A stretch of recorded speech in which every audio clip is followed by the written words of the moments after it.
नागपुरात लाडकी बहीण योजनेसाठी आलेल्या अर्जाची पडताळणी सुरू आहे।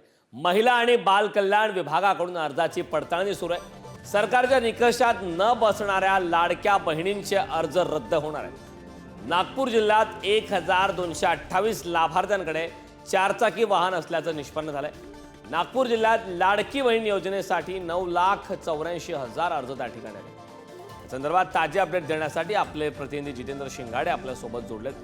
जितेंद्र, अत्यंत महत्त्वाची अशी ही बैठक आहे नागपुरात। खरं तर लाडकी बहीण योजनेच्या अर्जाची आता पडताळणी करण्यात येत आहे, त्यामुळे निकषात न बसणाऱ्या बहिणींचे अर्ज रद्द होणार आहेत। काय या बैठकीसंदर्भात सविस्तर माहिती?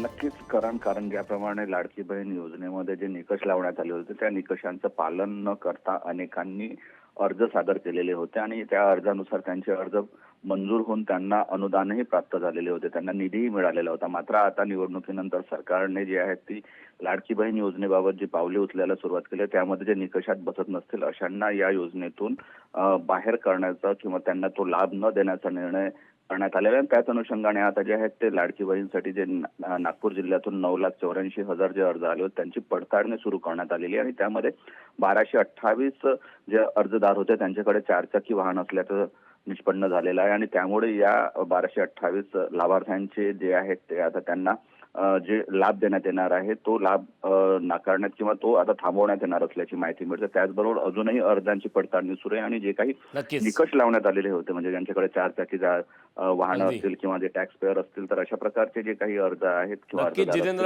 खरं तर यामध्ये या निकषात न बसणारा आता किती बहिणींचे अर्ज रद्द होतात, काय आकडेवारी समोर येते हे पाहणं महत्त्वाचं आहे। खूप खूप धन्यवाद या सविस्तर अशा माहितीबद्दल।